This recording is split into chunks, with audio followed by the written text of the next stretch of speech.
غوث اعظم محمد کا محبوب ہے، غوث اعظم زمانے کا سلطان ہے، غوث اعظم زمانے کا سلطان ہے، اور غوث اعظم کی ہر جا مچی دھوم ہے، اور غوث اعظم کا گھر گھر میں فیضان ہے، غوث اعظم کا گھر گھر میں فیضان ہے۔ اور سنیوں یاد ان کی مناتے رہو، سنیوں یاد ان کی مناتے رہو، نعرہ غوث اعظم لگاتے رہو۔ اس میں اعظم ہے یہی لاحول ہے، جس کو سنتے ہی جل جاتا شیطان ہے۔ اس میں اعظم ہے یہی لاحول ہے، جس کو سنتے ہی جل جاتا شیطان ہے۔ کہ غوث کو یا غوث کہتے کہتے ہو جاتے ہیں غوث، غوث کو یا غوث کہتے کہتے ہو جاتے ہیں غوث۔ خواجگی مل جاتی ہے خواجہ کا دم بھر کے دیکھ، خواجگی مل جاتی ہے خواجہ کا دم بھر کے دیکھ، کیونکہ واہ کیا مرتبہ اے غوث ہے بالا تیرا، واہ کیا مرتبہ اے غوث ہے بالا تیرا، اونچے اونچوں کے سروں سے ہے قدم اعلیٰ تیرا، اونچے اونچوں کے سروں سے ہے قدم اعلیٰ تیرا۔ اور سر بھلا کیا کوئی جانے کہ ہے کیسا تیرا، سر بھلا کیا کوئی جانے کہ ہے کیسا تیرا، اولیاء ملتے ہیں آنکھیں وہ ہے تلوا تیرا، اولیاء ملتے ہیں آنکھیں وہ ہے تلوا تیرا۔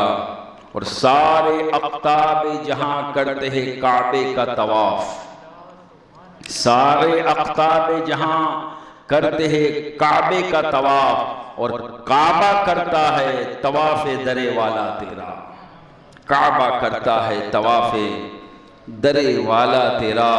کہ تو حسینی حسنی کیوں نہ محی الدین ہو، تو حسینی حسنی کیوں نہ محی الدین ہو، اے خضر مجمع بحرین ہے دریا تیرا، اے خضر مجمع بحرین ہے دریا تیرا۔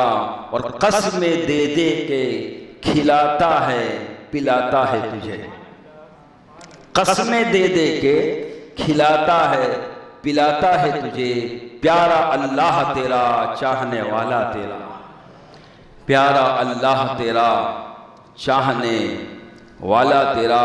اور کیا دبے جس پہ ہو حمایت کا پنجہ تیرا، کیا دبے جس پہ ہو حمایت کا پنجہ تیرا، شیر کو خطرے میں لاتا نہیں کتا تیرا، شیر کو خطرے میں لاتا نہیں کتا تیرا۔ اور وَرَفَعْنَا لَكَ ذِكْرَكَ کا ہے سایہ تجھ پر، وَرَفَعْنَا لَكَ ذِكْرَكَ کا ہے سایہ تجھ پر، بول بالا ہے ذکر ہے اونچا تیرا، بول بالا ہے ذکر ہے اونچا تیرا۔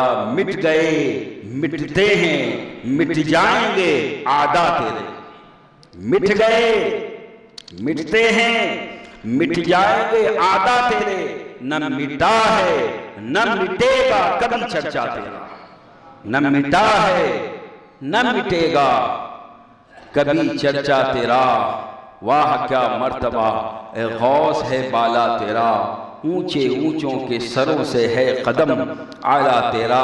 اے رضا یوں نہ بلک تو نہیں جید تو نہ ہو، اے رضا یوں نہ بلک تو نہیں جید تو نہ ہو، سید جید ہر دہر ہے مولا تیرا، سید جید ہر دہر ہے مولا تیرا۔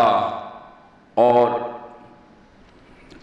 دوسرے کچھ اشعار آپ نے یوں بھی ارشاد فرمائے کہ تجھ سے در سے سگ اور سگ سے ہے مجھ کو نسبت، یا غوث تجھ سے در سے سگ اور سگ سے ہے مجھ کو نسبت، میرے گلے میں بھی ہے دور کا ڈورا تیرا، میرے گلے میں بھی ہے دور کا ڈورا تیرا، اور اس نشانی کے جو سگ ہے نہیں مارے جاتے، اس نشانی کے جو سگ ہے نہیں مارے جاتے، حشر تک رہے میرے گلے میں پٹا تیرا، حشر تک رہے میرے گلے میں پٹا تیرا، اس نشانی کے جو سگ ہے نہیں مارے جاتے، حشر تک رہے میرے گلے میں پٹا تیرا، اور دل عبث خوف سے پتا سا اڑا جاتا ہے، دل عبث خوف سے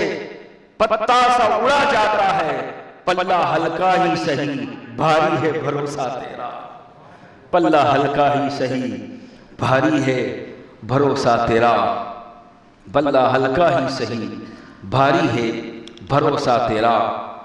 اور فرماتے ہیں کھلا میرے دل کی کلی غوث اعظم، کھلا میرے دل کی کلی غوث اعظم، مٹے دل کی ہر بے کلی غوث اعظم، مٹے دل کی ہر بے کلی غوث اعظم، یہ دل یہ جگر یہ آنکھیں یہ سر ہے، یہ دل یہ جگر یہ آنکھیں یہ سر ہے، جہاں چاہو رکھو قدم غوث اعظم، جہاں چاہو رکھو قدم غوث اعظم، مٹا دل کی بے کلی غوث اعظم، مٹے دل کی ہر بے کلی غوث اعظم، مٹے دل کی ہر بے کلی غوث اعظم، غوث اعظم درمیان اولیاء چو محمد درمیان انبیاء۔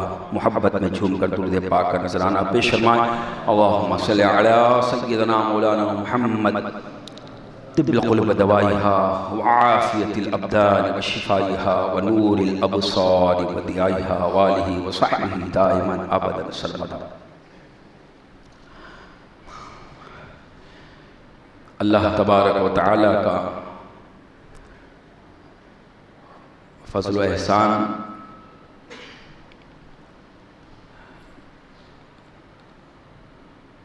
کہ اس نے ہمیں آج کا یہ مقدس اور بابرکت دن عطا فرمایا۔ آج کا دن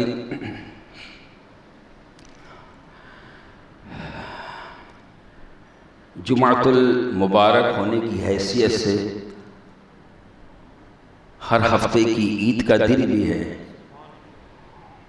اور آج 11 ربیع الآخر 11 ربیع الغوث کی تاریخ کی نسبت سے عید غوثیہ بھی ہے۔ گویا کہ آج 2 عیدوں کا اجتماع ہے، عید ہفتہ اور عید غوثیہ۔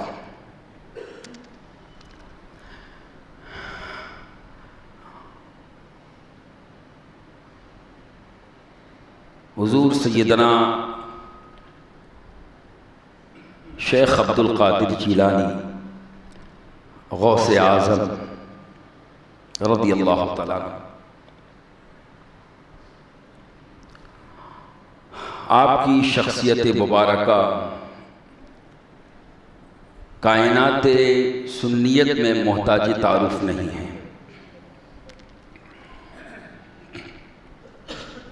حضور اعلیٰ حضرت عظیم البرکت علیہ رحمت رضوان اپنے فتاوی میں ایک مقام پہ ارشاد فرماتے ہیں کہ غوثیت عظمیٰ اور غوث اعظم امت محمدی صلی اللہ تعالی علیہ وآلہ وسلم میں رسول پاک صلی اللہ علیہ وسلم کے بعد آپ کی امت میں یہ مقام، یہ منصب، یہ عہدہ مراتب کے اعتبار سے امام حسن عسکری تک حضور کی اہل بیت، حضور کی اولاد میں ہر ایک کو منتقل ہوتا رہا، اور امام حسن عسکری کے بعد سے لے کر حضرت امام مہدی کے زمانے تک یہ پورا زمانہ شیخ عبد القادر جیلانی غوث اعظم کا زمانہ ہے، اور حضرت مجدد الفسانی علیہ رحمت الرضوان شیخ سرہند، آپ نے بھی اپنی مکتوبات شریف میں اس بات کو ذکر فرمایا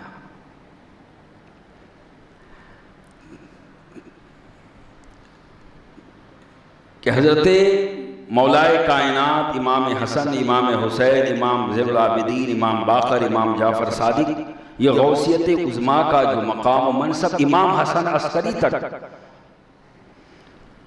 ان کو منتقل ہوتا رہا، اور اس کے بعد 5ویں صدی میں جب حضور غوث اعظم کی پیدائش ہوئی تو یہ غوث اعظم کا اور قطبیت کبریٰ کا مقام و منصب منتقل ہو کر غوث اعظم کو ملا۔ اب امام مہدی علیہ السلام کے ظہور تک، ان کے آنے تک غوثیت عظمیٰ کا مقام اور قطبیت کبریٰ کا مقام و منصب غوث اعظم کا ہے، اور اسی بات کو شیخ محقق علامہ عبدالحق محدث دہلوی علیہ رحمۃ اللہ نے بھی بیان فرمایا، اور آپ نے ارشاد فرمایا کہ اب اس زمانے میں اور امام مہدی کے ظہور تک جو بھی شخص اللہ کا ولی بننا چاہتا ہے، ولایت کا مقام حاصل کرنا چاہتا ہے، تو اس کے لیے لازم اور ضروری ہے کہ اس کے دل کے اندر غوث اعظم کی محبت ہو، اس لیے کہ اب ولایت اسی کو ملتی ہے غوث اعظم جس پر اپنی مہر لگاتے ہیں۔ تو گویا کہ یہ جو علماء اہل سنت یہ جو عقائد غوث اعظم کے جو نظریات غوث اعظم کے تعلق سے بیان کرتے ہیں، تو کچھ لوگوں کو شبہ ہوتا ہے، اور یہ شبہ کرنے والے وہ لوگ ہوتے ہیں کہ جنہیں معلوم ہی نہیں کہ اسلام میں ایک حصہ ظاہر کا ہے، ایک حصہ باطن کا ہے، اور یہ تقسیم خود قرآن پاک سے بھی واضح ہے، اور یہ تقسیم خود رسول پاک صلی اللہ علیہ وسلم نے بھی بیان فرمائی۔ حضرت جبریل علیہ السلام جب حضور کی بارگاہ میں آئے اور پوچھا کہ یا رسول اللہ ایمان کیا ہے، ایمان کیا، مل ایمان، ایمان کیا ہے، تو آپ نے ایمان کے بارے میں عقائد اسلام کو بیان فرمایا، اسلام کے عقیدے کو بیان فرمایا، یعنی ایمان کا موضوع عقائد ہے، اور اسی سے علم کلام آگے جنم لیتا ہے۔ اور جب پھر پوچھا کہ اسلام کیا ہے، مل اسلام، اسلام کیا ہے، تو حضور نے اس کے جواب میں اسلام کے احکام اور ارکان کو بیان فرمایا، نماز کا بیان فرمایا، روزے کا بیان فرمایا، زکوٰۃ کا بیان فرمایا، حج کا، احکام اسلام اور ارکان اسلام کو بیان فرمایا۔ اب کچھ لوگ سمجھتے دین مکمل ہو گیا، عقیدہ صحیح ہو گیا، احکام پہ عمل ہو گیا، نماز پڑھ لی، روزہ رکھ لیا، زکوٰۃ دے دی، حج کر لیا صاحب استطاعت نے، حضور کی سنتوں کو اپنا لیا، اب دین مکمل ہو گیا۔ لیکن حضرت جبریل نے تیسرا سوال کیا، اور وہ تیسرا سوال عرض کیا، یا رسول اللہ مل احسان، احسان کیا ہے؟ اب ہم لوگ تو احسان صرف اسی کو سمجھتے ہیں کہ کسی کی کوئی ضرورت آپ نے پوری کر دی تو کہتے ہیں یار فلاں نے فلاں پر احسان کیا، وہ ایک حصہ ہے احسان کا کہ اس نے اس پر احسان کیا، یعنی کچھ دیا اسے، تو یہ احسان کا ایک حصہ ہے۔ لیکن حقیقت میں احسان کیا ہے قرآن اور حدیث کی نظر میں؟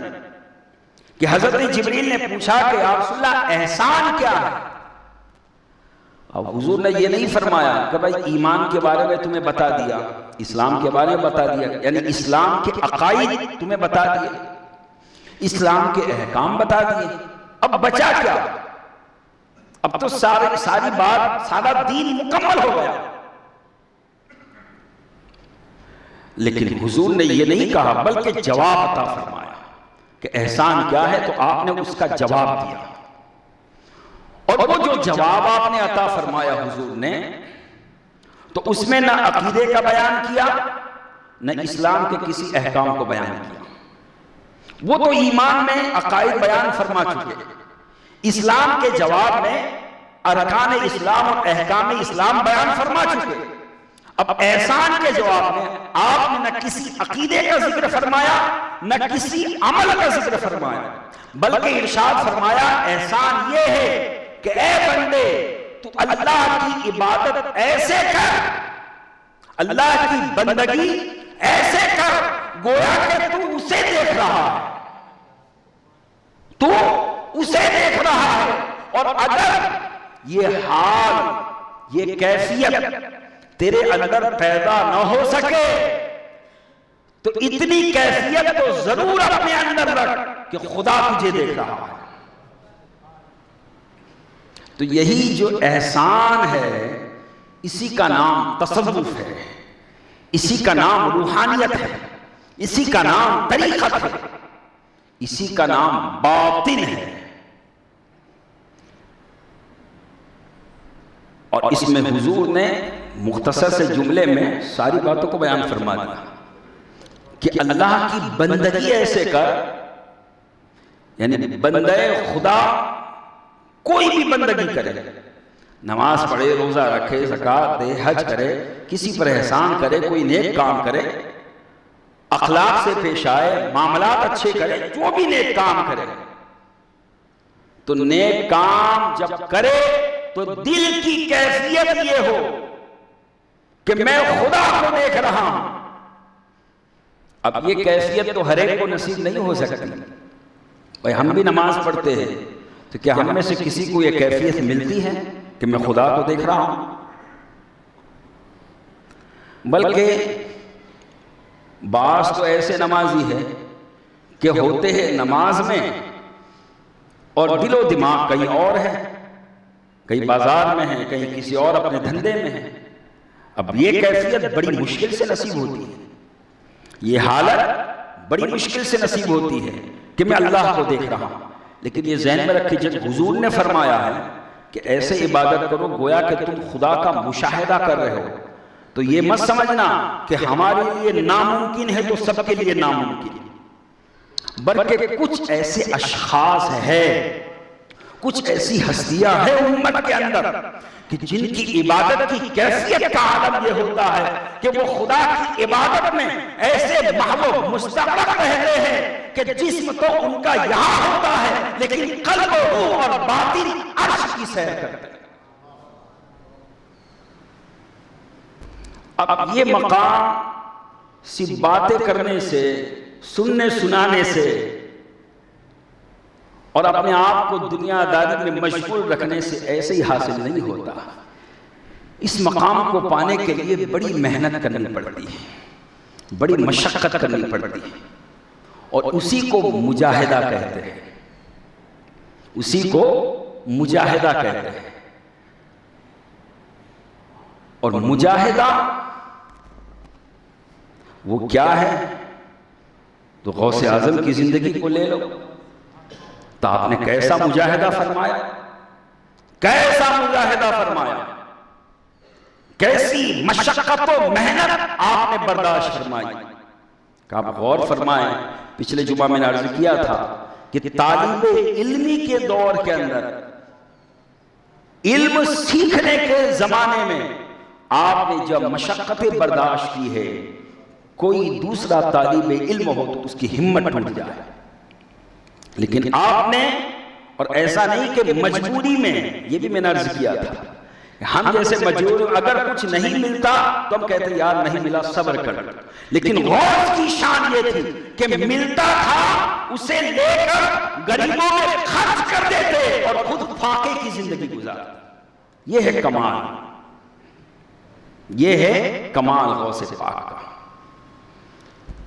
غوث اعظم رضی اللہ تعالیٰ عنہ، ہم ان کو جو غوث اعظم کہتے ہیں اور جو ہم ان کو قطب عالم کہتے ہیں اور شہنشاہ ولایت کہتے ہیں، تو اگر کسی کی بھی ولایت کو اور مقام و مرتبے کو اگر سمجھنا ہے تو اس کی حیات اور اس کی سیرت کے اوراق پلٹنے پڑے گا، اس کی زندگی کو دیکھنا پڑے گا۔ اور آج کا دور تو ایسا دور ہے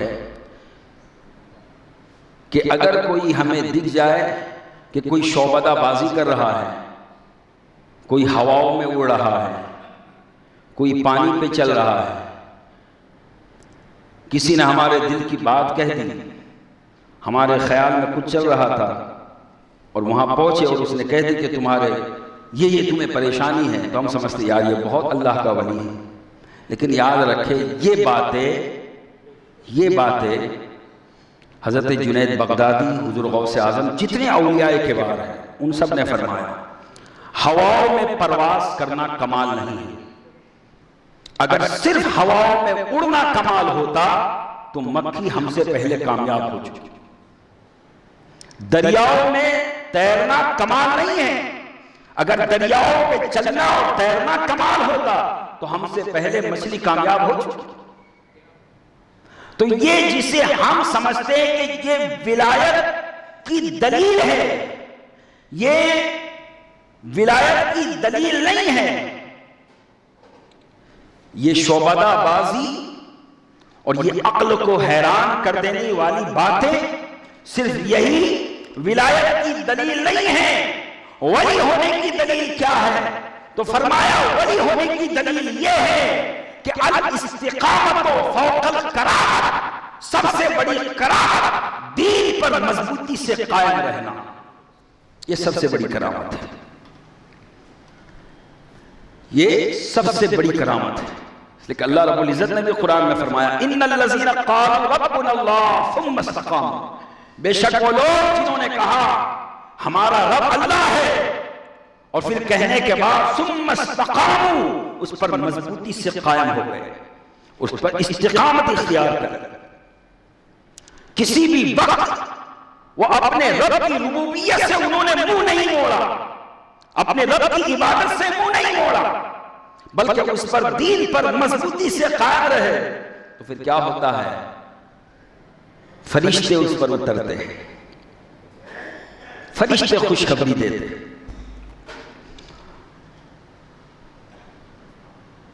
تو میں عرض کر رہا تھا، لیکن پھر یہ بھی مت سمجھنا کہ جو کرامتیں پھر مشہور ہے اولیاء اللہ کی تو یہ کیا ہے، تو یہ ذہن میں رکھے، یہ جو کرامتیں اور سب سے زیادہ کرامتیں حد تواتر کو جو پہنچی ہوئی کرامتیں جسے ہم کرامت سمجھتے ہیں، چونکہ ہم تو کرامت اسے ہی سمجھتے ہیں کہ جو چمتکار ہو، جو عقل میں نہ آئے، لیکن جو اولیاء کبار ہے ان کی نظر میں یہ بڑی کرامت نہیں ہے، سب سے بڑی کرامت یہ ہے کہ بندہ دین پر مضبوطی سے قائم رہے، لیکن وہ بھی ایک حصہ ہے کرامت کا، لیکن اس کا مقام و مرتبہ کیا ہے؟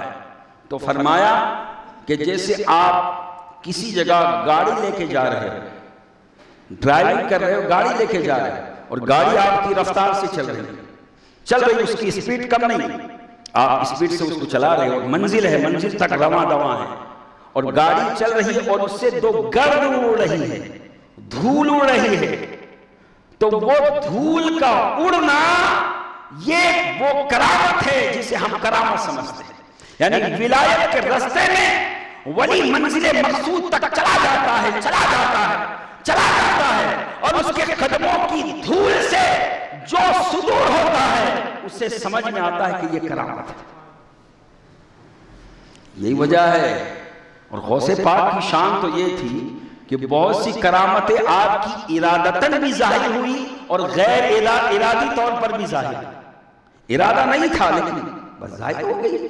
ایک مرتبہ آپ واعظ فرما رہے تھے، تقریر فرما رہے تھے، اور اس سے ان لوگوں کو بھی سبق لینا چاہیے کہ جو تصوف کی راہ پر چلتے ہیں، جو پیری مریدی کا راستہ اپنائے ہوئے ہیں، غوث اعظم کی سیرت کو پڑھیں، اس لیے کہ سب سے بڑے ولی غوث پاک، اور جس نے غوث کی دامن چھوڑا، غوث کا راستہ چھوڑا، وہ کبھی بھی ولایت کا مقام نہیں پا سکتا، اس پر سب کا اتفاق۔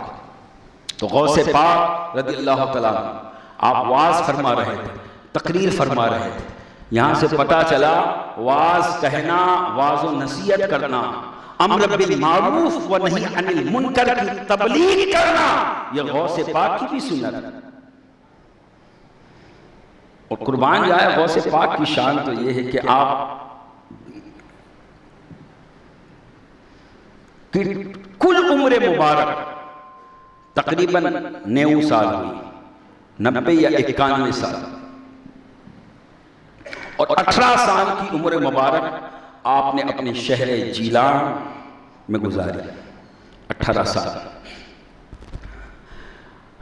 اور جیسا کہ میں نے عرض کیا تھا کہ آپ کا گھرانہ عظیم گھرانہ تھا، کہ آپ اپنے والد محترم کی طرف سے حضرت امام حسن کی اولاد ہے، اور اپنی والدہ کی طرف سے امام حسین کی اولاد ہے، یعنی گویا کہ آپ نجیب الطرفین سید ہیں۔ اور پھر آپ کے والد محترم وہ بھی اس پائے کے اللہ کے ولی، کہ ان کی جوانی کا واقعہ جو مشہور و معروف ہے، وہ جو سیب کھا لیا تھا، وہ غوث پاک کے والد تھے، کہ جنہوں نے ایک سیب کی معافی تلافی کے لیے سیب کے مالک کے یہاں کئی مہینوں تک خدمت کی، صرف ایک سیب کی معافی کے لیے۔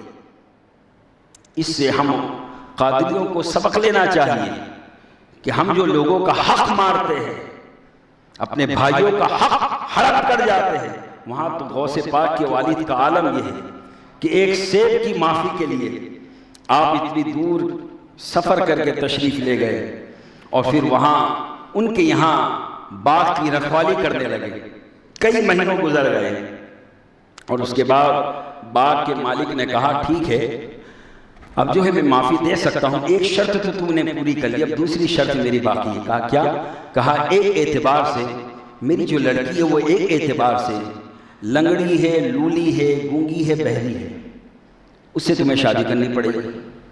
اب غور فرمائے، اگر آج کا نوجوان ہوتا تو وہ کیا کرتا، لیکن وہ حضرت ابو صالح موسیٰ جنگی دوست تھے، جوانی کا عالم۔ کہا ٹھیک ہے اگر میرے سیب کی معافی کے لیے یہ شرط بھی پوری کرنی ہے تو میں تیار ہوں، نکاح کر دیں۔ تیار ہو گئے، نکاح ہو گیا۔ اب اس زمانے میں پہلے سے دیکھنے دکھانے کا رواج اتنا نہیں تھا، نکاح ہو گیا۔ اب نکاح کے بعد جب پہلی رات جب اپنے کمرے میں داخل ہوئے تو کیا دیکھا، ایک حسین و جمیل خوبصورت لڑکی سامنے۔ آپ گھبرا گئے، اس کے واپس پلٹ آئے۔ کہا حضرت آپ نے تو فرمایا تھا آپ کی جو صاحبزادی ہے وہ لولی ہے، لنگڑی ہے، گونگی ہے، بہری ہے، اندھی ہے، لیکن اس میں تو کوئی عیب نہیں، اس کے تو آنکھیں بھی سلامت ہے، کان بھی سلامت ہے، زبان بھی سلامت ہے، ہاتھ بھی سلامت ہے، پیر بھی سلامت ہے، وہ تو اتنی خوبصورت ہے، لگتا ہے کوئی دوسرے کمرے میں چلا گیا۔ تو وہ مسکرائے بزرگ اور کہا کہ اے نوجوان سن لے، وہ تیری ہی بیوی ہے، میری ہی لڑکی ہے۔ میں نے جو کہا تھا کہ وہ گونگی ہے ایک اعتبار سے، تو اس لیے کہ آج تک اس لڑکی نے کبھی شریعت کے خلاف زبان نہیں کھولی۔ میں نے جو کہا کہ وہ بہری ہے، آج تک اس نے شریعت کے خلاف کبھی کوئی کلمات نہیں سنے۔ میں نے جو کہا کہ وہ لنگڑی ہے، آج تک اس نے اپنا قدم شریعت کے خلاف کبھی نہیں اٹھایا۔ میں نے جو کہا تھا کہ وہ جو ہے لوچی ہے، اس وجہ سے آج تک کبھی اس نے اپنے ہاتھ کو شریعت کے خلاف استعمال نہیں کیا، یعنی اپنا پورا وجود اس نے شریعت کے مطابق اتنی عمر تک بنائے رکھا۔ جانتے ہو وہ عورت کون تھی؟ وہ عورت حضرت فاطمہ ام الخیر۔ اور جب حضرت ابو صالح موسیٰ جنگی دوست اور حضرت فاطمہ ام الخیر اور وہ جو بزرگ تھے جن کی وہ صحابزادی تھی، وہ حضرت عبداللہ سمعی رضی اللہ عنہ، وہ بھی جلیل القدر وقت کے ولی. اور جب ان دونوں کی ازدواجی زندگی سے جو پھول کھلا دنیا نے اسے غوث اعظم کے نام سے جانا. اور یہ بھی آپ کی ایک کرامت تھی کہ جب غوث پاک کی پیدائش ہوئی تو آپ کی والدہ محترمہ کی عمر مبارک 60 سال تھی. حالانکہ اطباء ڈاکٹر کا یہ فیصلہ ہے کہ اتنی عمر میں بچے کی ولادت نہیں ہو سکتی، اس لیے کہ کچھ عمر گزرنے کے بعد پھر عورت اس لائق نہیں رہتی کہ بچے کی پیدائش ہو. لیکن 60 سال کی عمر میں غوث اعظم پیدا ہو رہے. کیا مطلب؟ یہ بھی ایک کرامت ہے. اور آپ کی والدہ محترمہ فرماتی ہے کہ میرا عبد القادر جب میرے شکم میں تھا تو میں اپنے پیٹ سے قرآن کی تلاوت کی آواز سنا کرتا. اب آپ غور فرمائیں کیا مقام ہے غوث اعظم کا. اور جب پیدائش ہوئی، پیدا ہونے جب ولادت ہوئی اور اس کے بعد جب بسم اللہ خوانی ہوئی 4 سال کی عمر میں، جب بسم اللہ خوانی ہوئی، رسم بسم اللہ خوانی. اور بچوں کی رسم بسم اللہ خوانی یہ بزرگوں کا طریقہ رہا ہے. ہم نے برتھ ڈے پتہ نہیں کیا کیا منانا شروع کر دیا، لیکن جو بزرگوں کی جو طریقے اس کو چھوڑ دیا تو برکت چلی گئی. اب پھر بڑے ہونے کے بعد سوچتے یار بچہ ہمارا فرما بردار ہو، تو فرما بردار بنانے کے لیے پرورش کے اندر بھی آپ کو بھی لحاظ کرنا پڑے گا. تو بسم اللہ خوانی ہوئی، رسم بسم اللہ خوانی. اور بسم اللہ خوانی میں جب استاد محترم نے پڑھایا پڑھو بیٹا بسم اللہ الرحمن الرحیم، آپ نے پڑھا بسم اللہ الحمدللہ رب العالمین الرحمن الرحیم مالک. اب آپ پڑھتے چلے گئے، پڑھتے استاد ہکا بکا، 1 سپارہ 2 سپارہ 3 سپارہ 4 سپارہ 17 18 سپارے سنا زبان. سوچو مگا استاد نے پوچھا کہ بیٹا یہ کہاں یاد کیا؟ کہا میں اپنے ماں کے شکم میں تھا، میری ماں حافظہ تھی، وہ ہمیشہ اس کا ورد کیا کرتی تھی، پڑھا کرتی تھی، میں نے ماں کے شکم میں رہ کر اس کو یاد کر دیا. یہ شان ہے غوث اعظم کی. اور یہ بھی مشہور و معروف آپ کی کرامت ہے، بچپن کی کرامت، کہ آپ کی پیدائش جب ہوئی تو رمضان مبارک سے پہلے 29 شعبان کو 29 یا 30 شعبان کو یعنی رمضان سے پہلے چاند رات والے دن، تو آپ کا یہ معمول رہا کہ رمضان مبارک میں آپ رات بھر دن بھر دودھ نہیں پیتے، صبح سے لے کے افطار تک آپ دودھ نہیں نوش فرماتے اور رات کو دودھ نوش فرماتے. یہاں تک کہ یہ کرامت جیلان کے اندر اتنی مشہور ہو گئی کہ لوگوں میں مشہور ہو گیا کہ اشراف کے یہاں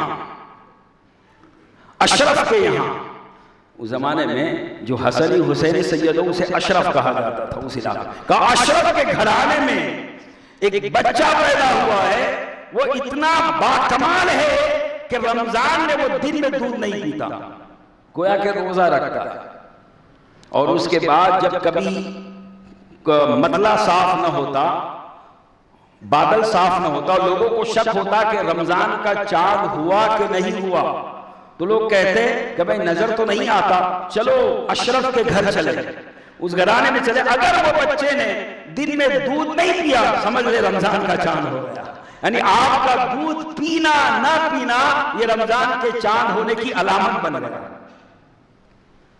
اسی لیے تو کہا کہ غوث اعظم کی عظمت یہ ہے کہ پیدا ہوتے ہی روزہ رکھا آپ نے، احترام شریعت کے لاکھوں سلام. لیکن اس زمانے میں کوئی روزہ فرض نہیں ہوتا. یہ تمام اعمال فرض کب ہوتے یہ سبھی جانتے ہیں؟ بالغ ہونے کے بعد. لیکن قربان جائے ایام شیر خارجی میں دودھ پینے کے زمانے میں آپ نے شریعت پر عمل کیا اور اپنے عمل سے بتا دیا کہ اے لوگوں یہ مت سمجھنا کہ میں بعد میں کوئی مقام والا ہوا، بلکہ میں پیدائشی مقام والا ہوں. میں پیدائشی مقام والا ہوں، پیدائشی مقام والا ہوں. یہاں تک کہ آپ سے خود پوچھا گیا کہ حضرت یہ فرمائیں کہ آپ کو پتہ کب چلا کہ آپ اللہ کے ولی ہو؟ تو آپ نے فرمایا کہ جب میں چھوٹا تھا اور بچوں کے ساتھ مدرسے میں جاتا تھا تو غیب سے فرشتوں کی آواز آتی کہ اے بچوں جگہ چھوڑ دو، اللہ کا ولی آ رہا ہے. آپ غور فرمائیں، یہ شان ہے غوث اعظم کی. یعنی بچپن سے جوانی تک آپ کی ولایت آپ کو بھی پتا تھا، آپ کی والدہ کو بھی پتا تھا، اور آپ کی کرامتیں جیلان کے اطراف میں مشہور ہو چکی تھی. اگر ہم لوگ کے ساتھ یہ معاملہ ہو تو کہے چلو اب چھٹی ہو گئی یار، اب تو مقام مل گیا، اب کوئی ضرورت نہیں، اب بیٹھ جاؤ ایک جگہ. لیکن قربان جائے غوث اعظم کی زندگی دیکھیں.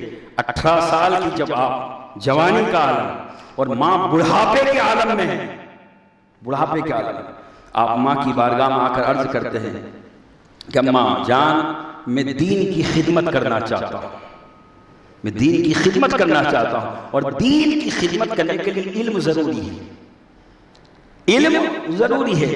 اور اس وقت علم کا جو مرکز ہے وہ بغداد ہے، بغداد کا مدرسہ نظامیہ، میں وہاں جا کر علم حاصل کرنا چاہتا ہوں. ماں نے اجازت دے دی، اس لیے کہ ماں بھی وہ عام ماں نہ تھی، وہ اللہ کی ولیہ تھی. کہا بیٹا جاؤ، خوشی سے جاؤ. اور وہ اشرفیاں ان کی گدڑی میں سل دی. راستے میں واقعہ پیش آیا، مشہور ہے. اس وقت بھی صدق اور سچائی کا دامن آپ نے نہیں چھوڑا. یعنی جو ولی ہوتا ہے اس کی مین بنیاد صدق اور سچائی ہوتی ہے. کوئی ولی کبھی جھوٹا ہو ہی نہیں سکتا. اور حضور غوث اعظم جب وہاں پہنچے بغداد میں تو آپ نے 8-10 سال تک محنت و مشقت سے سارے علوم حاصل کی. آپ اس وقت میں ہر علوم پر آپ نے صرف حاصل ہی نہیں کیے بلکہ کمال حاصل کیا، مہارت تامہ حاصل کی. علم قرآن، علم حدیث، علم تفسیر، علم نحو، علم منطق، جتنے علوم مروجات تھے، علم فتویٰ. یعنی بیک وقت آپ اس وقت محدث اعظم بھی تھے، مفسر اعظم بھی تھے، مفتی اعظم بھی تھے. سب کچھ آپ کے اندر کمال، ہر علم کا کمال چاہتا ہے. ہم ایسے ہی انہیں غوث اعظم نہیں کہتے. اور اس کے بعد پھر آپ غور فرمائیں کہ اس کے یہ سارے علوم حاصل کرنے کے بعد بھی جب اتنے بڑے علم والے ہو گئے، پھر بھی آپ نے اب علم باطن کی تسکین کے لیے، علم روحانیت میں ترقی پانے کے لیے، اپنے نفس اور شیطان کو مارنے کے لیے آپ نے اس وقت کے اولیاء کرام کی بارگاہ میں حاضری دی اور ان سے تصوف حاصل کیا اور باقاعدہ ریاضت و مجاہدہ فرمایا. مجاہدہ، اور آپ کا مجاہدہ اللہ اکبر، اللہ اکبر. اتنی مشقت ہے کہ 40 سال تک آپ نے عشاء کے وضو سے فجر کی نماز ادا فرمائی. آپ کا مجاہدہ اتنا کمال والا، 15 سال تک ایک پیر پہ کھڑے رہ کے رات بھر آپ نے قرآن پاک کی تلاوت. اور فرمائیں ہم سے تو صرف اتنا کہا جاتا ہے 5 وقت نماز پڑھو، لیکن ہم میں اس میں بھی کوتاہی ہو جاتی. لیکن یہ غوث کی شان ہے کہ آپ نے، اور پھر پتوں پہ گزارا کر کے، اپنی بھوک کو برداشت کر کے، یعنی جو والد محترمہ جیلان سے بھیجتی وہ سب غریبوں فقیروں میں تقسیم کر دیتے اور خود اپنے نفس کو مارنے کے لیے بھوک کی شدت برداشت کرتے. بزرگائے دین نے لکھا کہ غوث اعظم کے جو مجاہدہ اور ریاضات ہے وہ اتنے سخت اور اتنے مشقت والے، اتنے تکلیف دہ کہ اگر کوئی پہاڑ پر اس مشقت کو ڈال دیا جائے تو پہاڑ اس کی مشقت سے ریزہ ریزہ ہو جائے. لیکن غوث اعظم کی یہ شان کہ آپ نے ان تمام مشقتوں کو برداشت کیا. اور پھر شیطان بھی آیا آپ کو بہکانے، مشہور و معروف ہے، بہکا نہ سکا، چلا گیا. اور جب آپ کی عمر مبارک تقریباً 50 سال کی ہوئی، آپ تمام میں کمال، علوم ظاہرہ، علوم باطنہ میں کمال حاصل کر لیا. پھر اس کے بعد تب بھی آپ جو ہے واعظ و نصیحت کرنے سے پیچھے ہٹتے تھے. پڑھاتے تھے بچوں کو، پڑھاتے تھے اپنے مدرسے کے اندر، اور وہاں 13 علوم آپ پڑھاتے تھے، 13 علم پڑھاتے تھے. علم تفسیر، علم قرآن، علم حدیث، یہ سارے علوم پڑھاتے تھے غوث پاک. یعنی ایک ہی وقت میں غوث کی شان یہ ہے کہ ایک ہی وقت میں آپ کی ذات مدرس بھی نظر آتی ہے، مصنف بھی نظر آتی ہے، مقرر بھی نظر آتی ہے، اور مجاہدت اور ریاضت میں کمال والی نظر آتی ہے، اور سخاوت، فیاضی، سبحان اللہ. آپ فرماتے محسوس جو ہے جب میں نے غور کیا تو مجھے دو چیز بڑی پیاری لگی. ایک یہ کہ میں غریبوں کو کھلاتا رہا، غریبوں کو کھلا. اور یہی وجہ ہے کہ آپ اپنی خانقاہ میں ہر 11 تاریخ کو، اور خاص طور سے آج کی جو ربیع الاخر کی 11 تاریخ ہے، آپ کھانے کا اہتمام فرماتے ہیں اور غریبوں کو، لوگوں کو کھانا کھلاتے ہیں اور اس کا ایصال ثواب حضور کو کرتے ہیں. یعنی گویا کہ آپ ہر مہینے کی 11 کو میلاد مناتے ہیں، میلاد النبی مناتے ہیں، کھانے کا اہتمام فرماتے ہیں. اور اس کے بعد یہ سلسلہ آپ کے وصال کے بعد آپ کے متبعین نے، آپ کے مریدین نے وہ جاری رکھا. وہ خانقاہ میں وہ لنگر بنتا تھا ہر 11 کو. اب ہوتے ہوتے جب زمانہ گزرا تو یہ اتنا مشہور ہو گیا 11ویں کا فاتحہ کہ اب یہ رسول پاک صلی اللہ علیہ وسلم کی طرف منسوب ہونے کے بجائے غوث پاک کی طرف منسوب ہو گیا اور کہا 11ویں غوث پاک. یعنی وہ 11ویں جو غوث پاک اپنی زندگی میں فرمایا کرتے، اتنی مقبول و محمود. اور اسی مہینے میں آپ کا وصال مبارک بھی ہے 17. میں عرض کر رہا تھا 40 سال کی، جب 50 سال کی عمر مبارک میں آواز نہیں فرماتے تھے.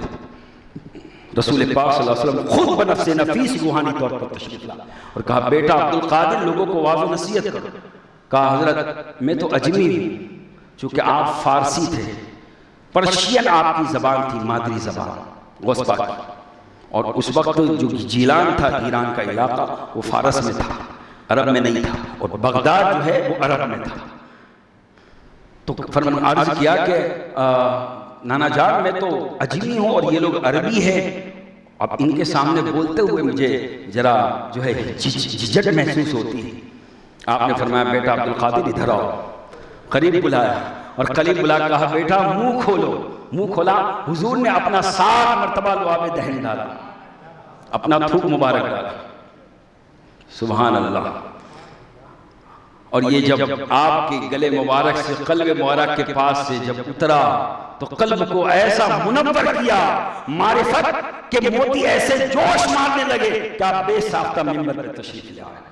اور ممبر پر بیٹھ کر پھر آپ کو کچھ تشویش لائق ہوئی تو کیا دیکھتے ہیں کہ حضرت مولا کائنات تشریف لائے. مولا علی تشریف لائے. کہا بیٹا باز کیوں نہیں کہتے؟ کہا جھجک محسوس ہوتی ہے. کہا اچھا منہ کھول.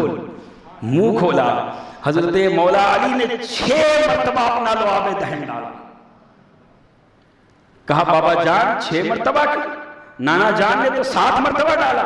کہا اس حضور کے ادب کی خاطر انہوں نے 7 مرتبہ ڈالا، میں نے 6 مرتبہ. قربان جائے. اب آپ غور فرمائیں، جب اتنی ریاضت و مجاہدہ کیا ہو کہ 25 سال تک اتنا ریاضت و مجاہدہ، علوم میں اتنے کامل، اور پھر ساتھ میں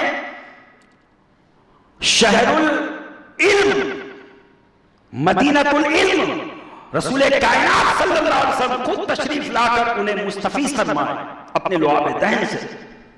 اور باب العلم مولا علی تشریف لائے اور انہیں اپنے لعاب دہن سے مستفیض فرمائے. اب اس زبان غوثیت سے ایسے جوہر اور ایسے موتی کائنات میں بکھرے کہ اس زبان غوثیت و زبان ولایت سے دنیائے انسانیت نے 40 سال تک علم حاصل کیا، معرفت کے موتی حاصل کیے. اور آپ کی بارگاہ میں ہر طرح کے لوگ آتے اور آپ ایسی تقریر فرماتے کہ ہر ایک کے لیے اس میں کام کی باتیں مل جاتی. یہ شان تھی غوثیت. اور شروع میں تو کم لوگ ہوتے، لیکن حال یہ ہوا کہ پھر 70,000 کا مجمع آپ کی واز میں ہوتا. اور قربان جائے جیسے اب پہلا انسان سنتا ایسا آخری انسان سنتا. یہ بھی آپ کی کرامت تھی. اس وقت تو یہ مائک وائک نہیں تھے. اور صرف اتنا ہی نہیں بلکہ بزرگان دین تو فرماتے کہ جو غوث پاک جب تشریف رکھتے تو آپ کا طریقہ تھا کہ آپ کہتے الحمدللہ، پھر خاموش رہتے. اور جب آپ خاموش ہوتے کائنات کے جتنے ولی ہیں سب خاموش ہو جاتے کہ آپ غوث کا خطاب شروع ہو گیا. سب اپنی اپنی جگہ سر جھکا کے بیٹھ جاتے. اور پھر جب آپ الحمدللہ سے خطاب شروع فرماتے تو جو حاضرین ہوتے وہ وہاں سنتے اور جو اولیاء ہوتے وہ اپنے اپنے شہروں میں اس خطاب کو سنتے. یہی وجہ ہے کہ جب غوث پاک نے جب اعلان کیا رسول کے حکم سے اعلان کیا منبر پہ کہ قدمی حاضی علی رغبت کل ولی اللہ، میرا یہ قدم تمام ولیوں کی گردن پر ہے۔ جتنے حاضرین ولی تھے سب نے گردنیں جھکا لی، اور جتنے غائب ولی تھے کائنات میں سب نے گردنیں جھکا لی۔ اور اس وقت حضرت خواجہ رسول حضرت خواجہ معین الدین خراسان کی پہاڑی میں نوجوانی کا عالم تھا، مجاہدے میں مصروف تھے۔ آپ نے وہاں جب غوث اعظم کا فرمان سنا اپنی گردن جھکا لی اور کہا بل عینی و راسی، یا اور آپ کا قدم صرف میری گردن ہی پر نہیں، میری آنکھوں اور سروں پر بھی ہے۔ غوث اعظم نے کہا اس ادب کی وجہ سے ہم نے تمہیں ہندوستان کی سلطنت عطا فرمائی۔ دوستو المختصر، غوث پاک کی پوری زندگی ہر اعتبار سے کمال والی ہے۔ ہمیں جو ہے فخر ہے اور اللہ کا شکر ہے کہ ہم ان اولیاء اللہ کے نام لیوا ہیں، ان کے ماننے والے ہیں، اور اللہ رب العزت کی بارگاہ میں دعا ہے اللہ تبارک و تعالی حضور سیدنا غوث اعظم رضی اللہ تعالیٰ عنہ کے فیضان سے ہم سب کو مالا مال فرمائے۔